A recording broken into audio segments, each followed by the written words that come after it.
Mas para abrirmos esse texto, quero convidá-los a orar mais uma vez. Senhor, nós vamos estudar um tema muito importante da Tua Palavra. Por isso te pedimos que o Senhor possa nos ajudar a entender e colocar em prática na nossa vida, sendo sábios para agir de acordo com o que Tu queres e sendo capazes até mesmo de mudarmos o nosso pensamento quando o Senhor nos chama para pensarmos e agirmos diferente. Em nome de Jesus. Amém. Se você tem a sua Bíblia, então abra comigo no Evangelho de Mateus, capítulo 24 e verso 14. Evangelho de Mateus, capítulo 24 e verso 14.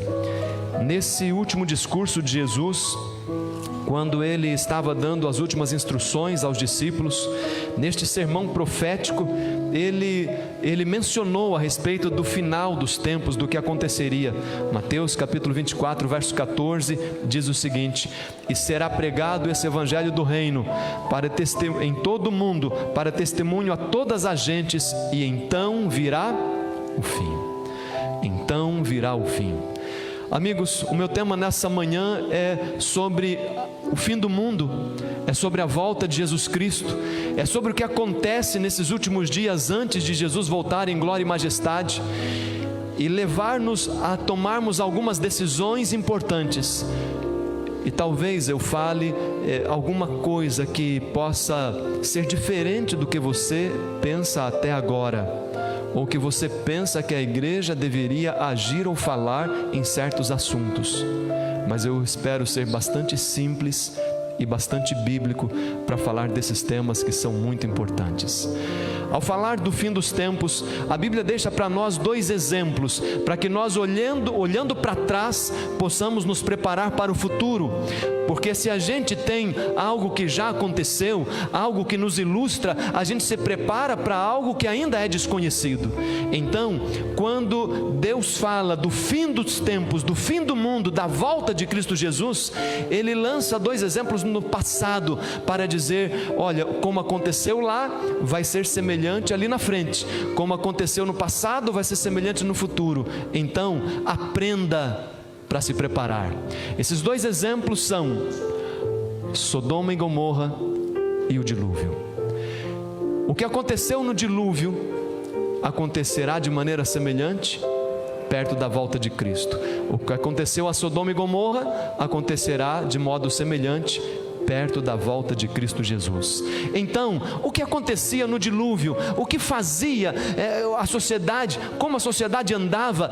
O que levou aquela sociedade toda à destruição, à ira de Deus? Veja, é interessante como a Bíblia diz em Gênesis capítulo 6, verso 2 a 8. Eu não vou ler todo o texto, enquanto eu estou falando, você vai olhando a tela e vai ali lendo o texto, e assim a gente vai ganhar um tempinho.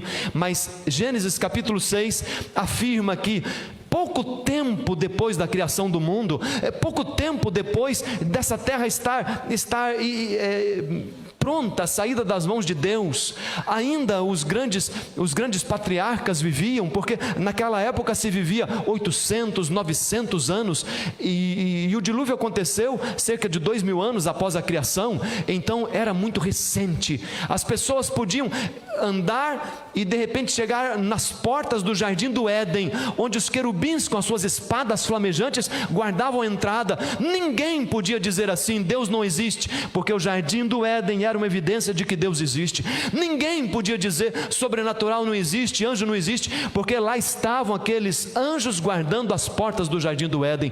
Não tinha como ser ateu, não tinha como negar a existência do sobrenatural, mas as pessoas podiam escolher mesmo assim não adorar. E a sociedade foi se corrompendo de tal maneira que chegou um momento que Deus falou: eu preciso destruir a humanidade, porque está chegando num ponto irreversível. O que aconteceu para que todo pensamento, como diz o texto, para que todo pensamento do ser humano fosse mal continuamente? Houve uma sequência de eventos, e eu selecionei aqui algumas coisas. E Ellen White diz: o mundo está atingindo agora a linha limítrofe da impenitência e desrespeito às leis do governo divino, tal como aconteceu na época do dilúvio. E eu selecionei 4 itens. Primeiro, lei e prática. Aquela sociedade, a sociedade antediluviana, passou a criar leis que geravam práticas contrárias à ordem de Deus. E eu cito um exemplo, que é o exemplo principal, porque quando Cristo falou sobre a sociedade de Sodoma e Gomorra, falou sobre a questão de relacionamento familiar. Eles se casavam e se davam em casamento. Qual era a lei de Deus com relação à família? Gênesis capítulo 1, verso 26 a 28 diz que Deus estabeleceu o matrimônio, e o matrimônio tinha 3 bases. O matrimônio heterossexual, ou seja, entre um homem e uma mulher. O casamento monogâmico, ou seja, apenas um homem e uma mulher. E o casamento vitalício, aquilo que Deus uniu, não separe o homem. Essa era a lei de Deus, era isso que Deus tinha instituído, mas aquela geração antes do dilúvio pensou assim: até que a morte separe? Não, é muito tempo. A gente pode ter o prazer do sexo sem o casamento, e a gente pode se casar com quantas pessoas quiser. Então a Bíblia diz que aquelas pessoas antes do dilúvio passaram a casar, descasar, casar de novo. E não apenas isso, mas um homem podia pegar várias mulheres. Eles quebraram essa regra do casamento. Das 3 regras, eles quebraram 2. O casamento deveria ser heterossexual, monogâmico e vitalício. A sociedade antes do dilúvio quebrou a regra da perenidade. O casamento não era mais vitalício, e quebrou a regra da monogamia. Eles passaram a ter vários parceiros sexuais. Leis foram estabelecidas que aprovavam, e a partir do momento que há uma lei que aprova, então a sociedade toda pratica de maneira livre. Haviam leis que promoviam isso. Isso levou a uma licenciosidade, isso levou a uma baixa moralidade, isso levou a um tipo de comportamento desenfreado, que alterou a estrutura da família e que gerou violência. E havia muita violência, violência sexual, violência física, havia muita maldade. Agora, quando a Bíblia menciona que Deus mandou o dilúvio destruiu também os animais, e eu pergunto: que culpa tinham os animais? Nenhuma. Mas por que então Deus destruiu também a eles? Aí vem algo que está implícito na Bíblia, mas não explícito, ou seja, não de forma clara, mas Ellen White deixa claro de forma explícita. Ela dá a razão pela qual Deus destruiu também os animais. E aqui está essa 4ª linha: foi porque o ser humano mexeu na genética. É interessante, veja o que diz Ellen White: se houve um pecado maior do que qualquer outro que requereu a destruição da raça humana pelo dilúvio, este foi o vil crime da amalgamação. O que é essa amalgamação? Você pode continuar lendo a citação, está ali com a fonte. A amalgamação é a mistura genética. O ser humano começou antes do dilúvio, além de quebrar a questão da família que Deus havia estabelecido, ele também quis quebrar o código genético que Deus havia estabelecido na sua criação. E ele passou a trabalhar a genética, fazendo amalgamação, fazendo surgir, como diz Ellen White, espécies confusas que Deus não havia criado. E quando o ser humano passou a mexer na genética, então Deus disse: é hora de dar um fim. E foi por essa causa que Deus trouxe o dilúvio. Bom, quando então Jesus Cristo afirmou, e Paulo afirmou, e Pedro afirmou, que no fim dos tempos seria como na época do dilúvio, a gente já entende que a parte da família estava, mas até bem pouco tempo atrás faltava essa questão da genética. Aí alguém pode dizer assim: mas pastor, eu estudei na escola que lá no passado era o homem de Neandertal, eles viviam nas cavernas, que agora que a gente está chegando na tecnologia. Amigos, antes do dilúvio, os seres humanos viviam mais tempo, tinham mais conhecimento, tinham mais cultura, tinham muito mais ciência do que agora. Deus destruiu o ser humano por causa dessa questão científica da genética. Eles alteraram, fazendo novos seres que Deus não havia criado. Agora você imagina, pensa um grande cientista hoje, pensa um gênio, ele com 7 anos já lê, escreve, faz tudo, ele com 10 anos já forma numa faculdade, com 15 anos ele se faz mestrado, com 16 anos o doutorado. Bom, normalmente se alguém viver muito vai viver 80 anos, ele vai ter aí, quem sabe, 60 anos de pesquisa científica. 60 anos só dá tempo de aprender o que os outros escreveram, pouco dá tempo de desenvolver. Agora você imagina alguém que tinha a mente fresca, saída das mãos do Criador, que vivesse 900 anos fazendo experiências científicas. Era muito, muito, muito mais desenvolvido do que hoje. Mas hoje o ser humano está chegando nesse ponto, porque veja só o que dizem alguns jornais. Jornal da USP: edição genética de humanos será rotina em 10 anos. Um outro jornal: cientistas mudam DNA de embriões humanos pela primeira vez. Um outro jornal: com modificação genética em bebês, China criou uma nova estirpe de seres humanos. Outro jornal: cientistas criam 132 embriões com combinação entre macaco e ser humano. O ser humano está mexendo de novo onde? Na genética. Se houve um pecado que Deus falou assim, agora basta, foi mexer na genética. E a ciência agora está chegando de novo. Eu pergunto, estamos chegando no fim ou não? Estamos. Mas o outro exemplo que a Bíblia deixa é o exemplo de Sodoma e Gomorra. E quanto a Sodoma e Gomorra, não havia tecnologia, porque o dilúvio já tinha vindo, aquele povo vivia pouco, mas eles restauraram a questão da imoralidade.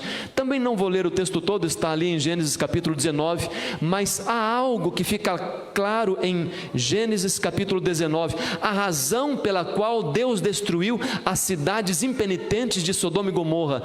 O texto bíblico deixa claro que o pecado principal foi o pecado moral, que o pecado principal foi o pecado sexual, e que Deus, o que mais desagradou a Deus foi uma atitude de gênero.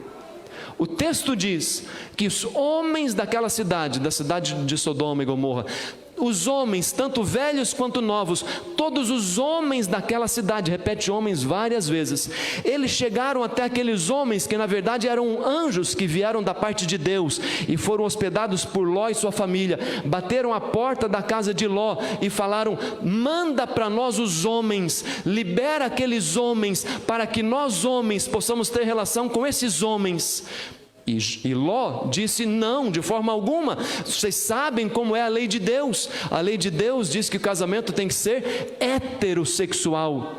Bom, os antediluvianos tinham quebrado dos 3 princípios 2, monogâmico e vitalício, mas os antediluvianos não haviam quebrado o primeiro princípio: o casamento deve ser entre um homem e uma mulher. É um princípio bíblico. Deus não criou Adão e José, Deus não criou Adão e Ivo, Deus não criou Eva e Maria, Deus não criou Eva e Joana, Deus criou Adão e Eva, um homem e uma mulher. O casamento é heterossexual, mas Sodoma e Gomorra praticava o ato sexual entre pessoas do mesmo gênero, e isso é um tremendo pecado diante de Deus. Mas esta realidade era possível por quê? Porque novamente nós encontramos uma situação de lei e prática. Na cidade de Sodoma e Gomorra, a legislação, os legisladores, os juízes estabeleceram a validade de um casamento ou de um relacionamento sexual entre pessoas do mesmo sexo.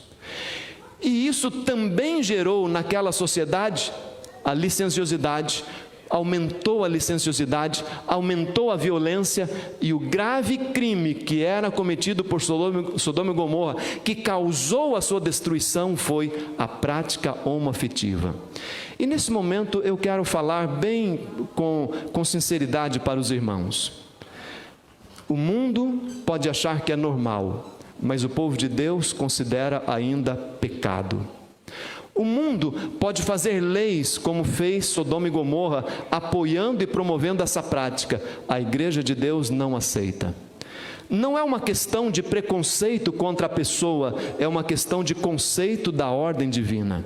Não é uma questão de ódio contra ninguém, mas é uma questão de amor para que as pessoas se enquadrem no plano divino.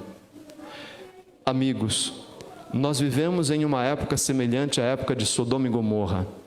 No nosso país, infelizmente, foram criadas leis que aprovam esse tipo de relacionamento.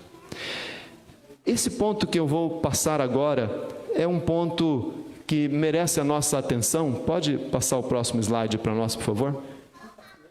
Esse ponto merece a nossa atenção. Não estou falando de política, estou falando de fato. Se lembra, antes do dilúvio, houve leis que geraram prática. Em Sodoma e Gomorra, houve leis que geraram prática.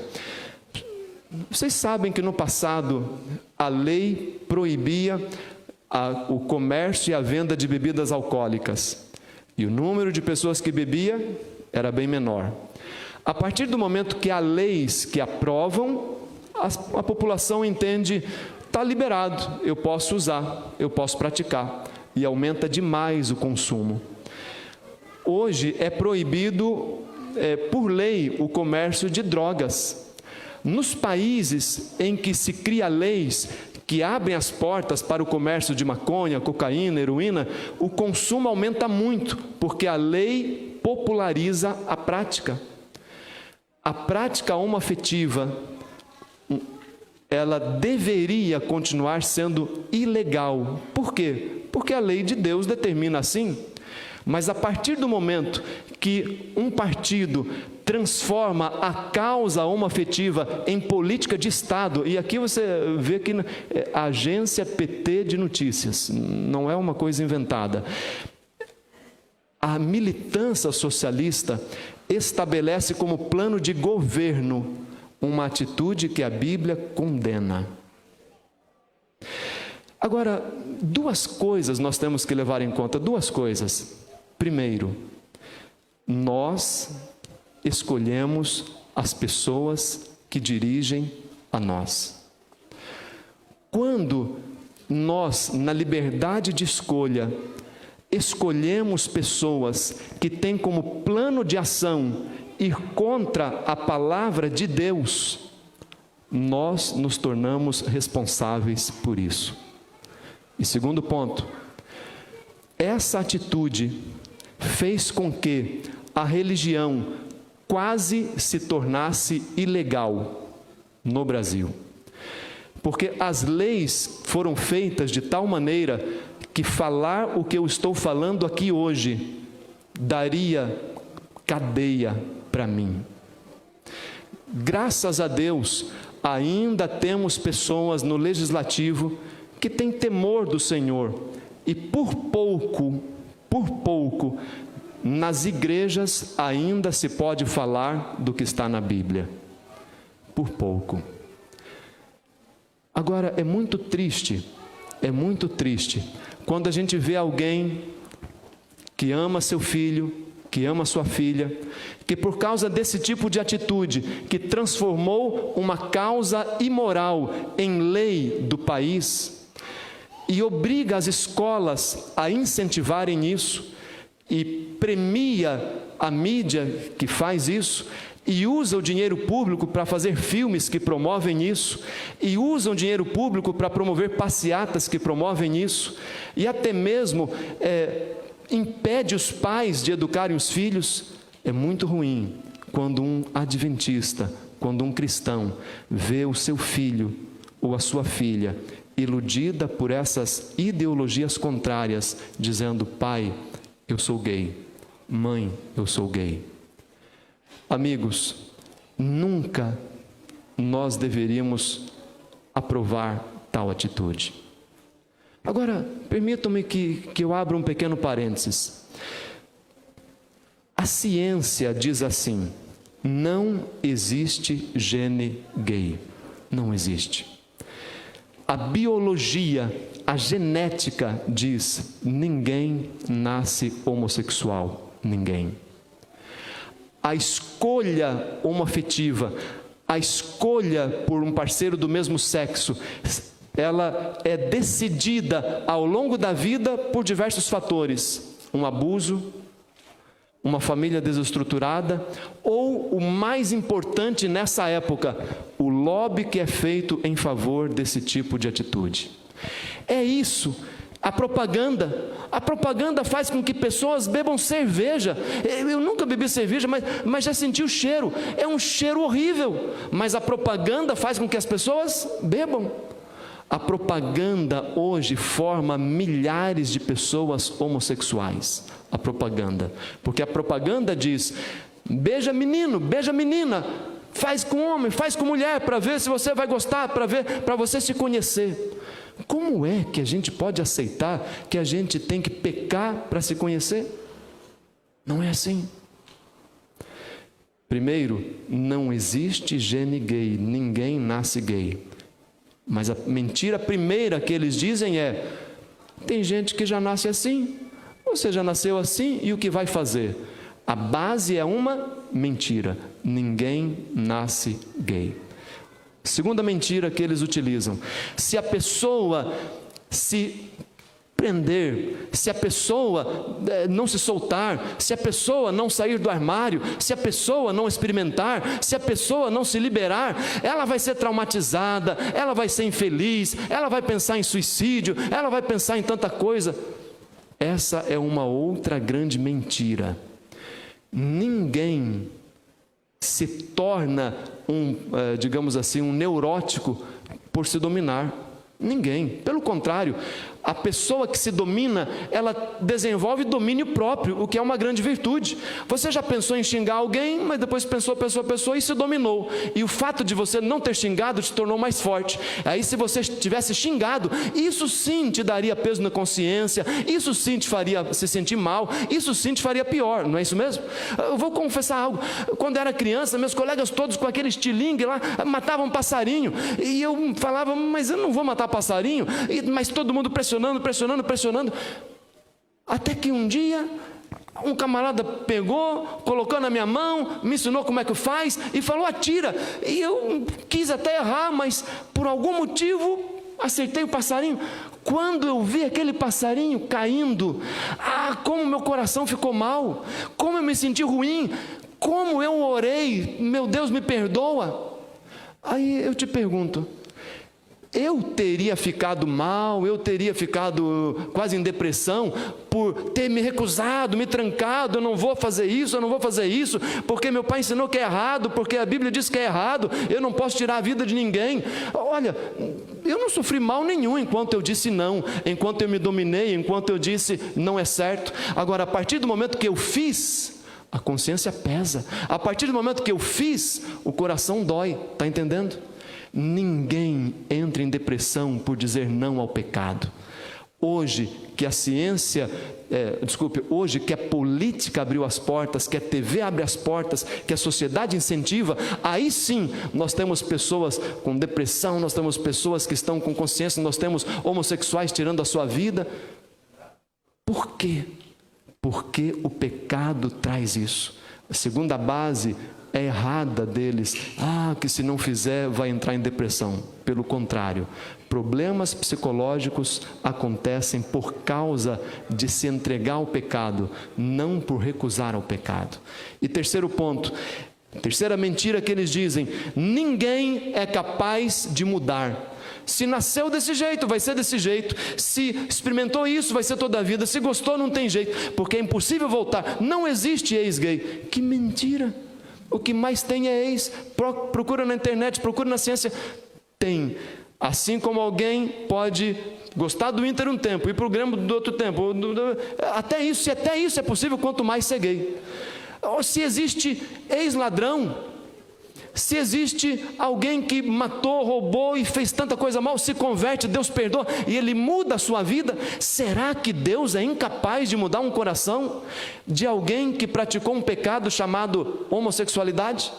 Amigos, Deus é poderoso para mudar, e existe sim, pela graça de Deus, restauração moral, assim como para o bêbado parar de beber, como para o traficante parar de praticar, para o homossexual parar com a prática homossexual. Deus é poderoso e a igreja é o testemunho vivo. Agora nós temos que continuar pregando o Evangelho. E eu termino com 4 dicas, o que nós devemos fazer, de maneira bem simples. Primeiro, amigos, enquanto o mundo vive nas trevas da depravação, vamos ter o resplendor da consagração. Você já respondeu o seu quiz hoje? Você está estudando a Bíblia, a lição todo dia, você está fazendo o seu culto familiar, você está buscando a palavra do Senhor. O mundo vai continuar de mal a pior. Deixe o mundo para lá, se consagre cada vez mais, faça a vontade de Deus cada vez mais. Esse é o primeiro conselho. O fim está perto, vamos nos preparar. Segundo conselho, vamos comer e beber para a glória de Deus, porque o mundo usa o comer e beber para o prazer do eu, e um problema de Sodoma e Gomorra era comer e beber de modo errado, antes do dilúvio também.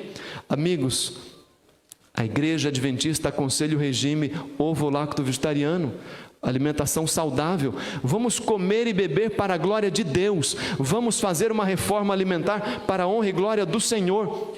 Terceiro e penúltimo conselho: enquanto o mundo está em depravação e licenciosidade, vamos viver em pureza e fidelidade. Prezados jovens, Deus os chamou à pureza. A prática sexual é restrita para o casamento, e o casamento continua com os 3 pilares divinos que Deus estabeleceu. O casamento é heterossexual, monogâmico e vitalício, e o relacionamento sexual é exclusivo para a intimidade do casal casado. O mundo pode viver na licenciosidade, mas nós temos fidelidade. E fidelidade tem a ver também com fidelidade, honestidade no trabalho, honestidade na igreja, os dízimos e ofertas e assim por diante. Penúltimo slide. Enquanto o mundo está se desintegrando, o povo de Deus deve continuar pregando.